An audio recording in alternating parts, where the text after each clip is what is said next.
बिस्मिल्लाहिर्रहमानिर्रहीम। मैं हूं नवीद सती और आप देख रहे हैं हमारा कैपिटल वन टीवी जो कि डिजिटल प्लेटफॉर्म है। इस वक्त बात करेंगे, वैसे तो मुल्की हालात जो हैं वो आपके सामने है। आए रोज़ ये बात हो रही है कि पीटीआई के लोग कैसे जो है वो छोड़ रहे हैं और बाकी पार्टीज़ में शामिल हो रहे हैं। और ज़ाहिर है एक प्लान जो डिस्कस हुआ जनाब कि इमरान खान को माइनस करना है, बाकी पॉलिटिकल पार्टीज़ जो है उनको लेवल प्लेइंग फील्ड इस तरीके से दी जाएगी। इस पर ज़ाहिर है इमरान खान अपनी तरफ से कोशिश जारी रखे हुए हैं और बाकी चीज़ें तो नज़र आ रही हैं। बात करेंगे आज़ाद कश्मीर की कि आज़ाद कश्मीर का जो बजट है वो पेश हुआ है और बड़ी जल्दी से पेश हुआ है। यानी बजट पेश भी हो गया, फिर उस पे बहस के बगैर मंजूर भी हो गया और काबीना भी अभी तश्कील नहीं दी गई। तो इससे हम अंदाज़ा कर सकते हैं कि वज़ीर-ए-आज़म चौधरी अनवर अल हक बड़े यानी रवायती सियासतदान के साथ-साथ वो बड़े क्लेवर भी हैं कि उनको पता है कि काम कैसे निकालने हैं।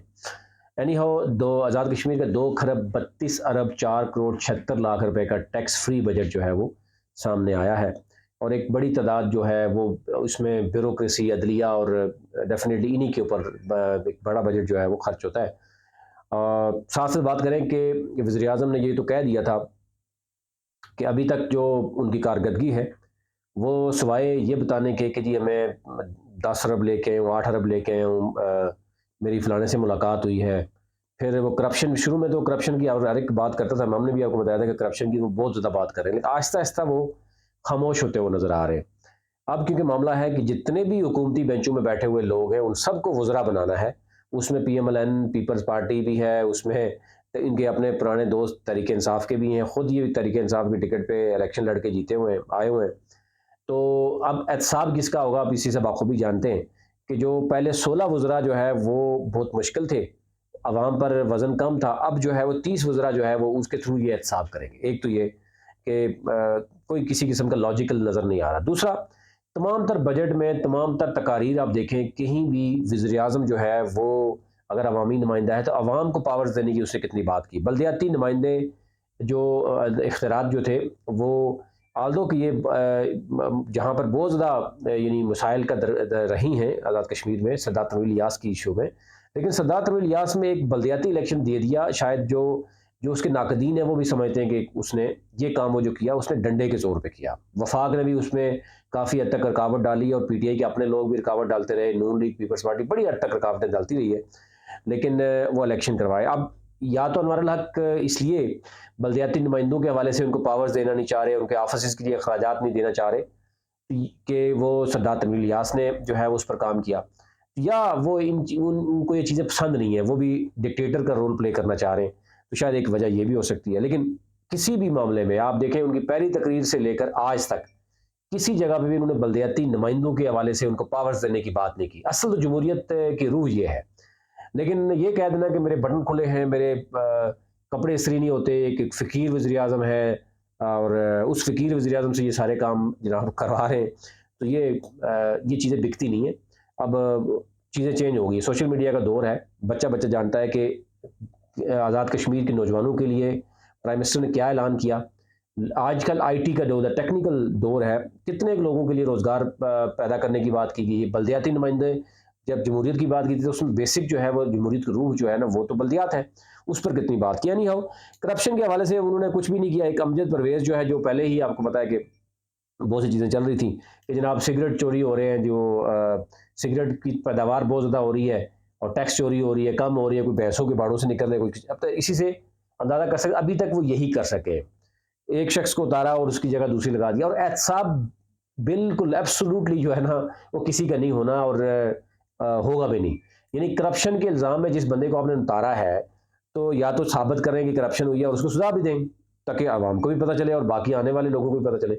लेकिन ऐसा भी कुछ नहीं है। यानी फिर हमारे एक जर्नलिस्ट हैं, दोस्त हैं, उन्होंने भी इस पे बात की है, असेंबली में भी बात हुई है कि जी राइट टू इन्फॉर्मेशन जो है वो इम्प्लीमेंट क्यों नहीं हो रहा आज़ाद कश्मीर में।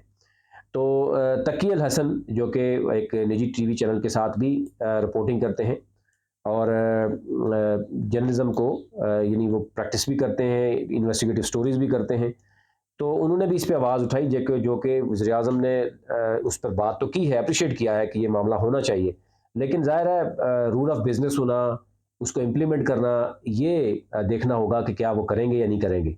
ظاہر ہے رائٹ ٹو انفارمیشن اگر آپ کا ہوتا ہے تو ڈیفینیٹلی پھر کافی حد تک عوام کی ایکسیس جہاں پہ ہوتی ہے تو پھر ڈیفینیٹلی وہاں پر سوال اٹھنا ختم ہو جاتے ہیں، اور یہ ایک بنیادی رائٹ ہے ایک جمہوری کلچر میں۔ اب ابھی تک جو صورتحال ہے وہ کچھ بھی نہیں ہے، کابینہ کے ابھی کہا جا رہا ہے کہ لوگوں کی وہی شکایات کمپلینز ابھی آ رہی ہیں، وزارتیں کسی کو ملی نہیں ہے، اور حکومتی بینچوں میں بیٹھے ہوئے سارے لوگ اس وقت ایک دوسرے سے مبارکباد لے رہے ہیں کہ جناب کہ سارے وزراء بن رہے ہیں، کیونکہ ظاہر ہے 15ویں ترمیم ہوئی ہے، اس کا مین آبجیکٹو یہی تھا۔ اب سوائے عوام کے باقی سارے رول کر رہے ہیں۔ گزشتہ ایک سال میں آزاد کشمیر میں تحریک انصاف، پیپلز پارٹی، نون لیگ سمیت تمام جماعتیں اب اقتدار میں آ چکی ہیں۔ اب کسی پارٹی کے پاس بھی بہانہ نہیں ہے کہ انہوں نے عوام کے لیے کیا ڈیلیور کیا، البتہ بلدیاتی نمائندے موجود ہیں، ان کے تھرو اگر ڈیلیور کرنا چاہیں تو union council level, ward level تک وہ ڈیلیور کر سکتے ہیں، ہیلتھ کے شعبے میں کر سکتے ہیں، انصاف کے شعبے میں کر سکتے ہیں، اسی طرح سوشل ایشوز جو سب سے بڑا کرائم کا ایشو ہے وہاں پر بھی کر سکتے ہیں، اور روزگار کے مواقع بھی پیدا کر سکتے ہیں۔ وہاں کا ٹورزم اس وقت بہت بڑا ایک سیکٹر ہے، لیکن ذرا بیسک وہاں پر جو فیسلٹیز نہیں ہے، کہیں جگہ پہ روڈ انفراسٹرکچر نہیں ہے، کہیں جگہ پہ ٹیلکو یعنی آپ کی ایک سگنل نہیں ہے، پھر اسی طرح فیسلٹیز نہیں ہے، تو یہ وہ والا ایریاز ہے جہاں پر کام کرنے کی ضرورت تھی، لیکن ابھی تک کوئی کسی قسم کی کوئی آپ سمجھیں گے کہ آؤٹ آف باکس کوئی وزیر اعظم نے کوئی بات کی ہو جس کو اپریشیٹ کیا گیا ہو عوام کی طرف سے، ایسا کچھ بھی نہیں ہے، سوائے اس کے کہ وہ لمبی لمبی باتیں کرنا وہ کرنا۔ بلکہ ایک دوست مشورہ وہ دے رہے تھے ایگزامپل کہ آج کل جو انوار الحق کے جتنے انہوں نے دعوے وعدے کیے ہیں، اب وہ یہ کہہ رہے ہیں کہ مچھر بہت زیادہ ہیں تو مچھر مار کر ایک لٹکا کر، جیسے وہ اندر سوئے ہوئے ہیں اور وہ مچھر کو ڈرا رہے کہ اندر جو ہے کو بہت خوفناک بندہ ہے۔ اب وہ ان کی جو ایک خوفناک قسم کی جو شروع کی اب وہ اسی پہ رہ گئی ہے کہ مچھر لٹکا کے مار کے ایک لٹکا دیں، تو یہ کہہ دیں کہ جناب وہ اسی طرح امجد پرویز کو انہوں نے ایک لٹکایا ہے، کرپشن کی بیس پہ فارغ کیا اور اپنا بندہ لگا دیا۔ یہ ایک اوورال صورتحال تھی، وہ اب تک رکھنی تھی، اپنے ملک کا خیال رکھیے اللہ نے کے بعد، لیکن ہم ایکسپیکٹ کر رہے ہیں کہ بلدیاتی نمائندوں کے تھرو ایٹ لیسٹ جو ہے وہ ڈیلیور ہونا چاہیے، جو کہ ابھی کہیں بھی امید نظر نہیں آ رہی۔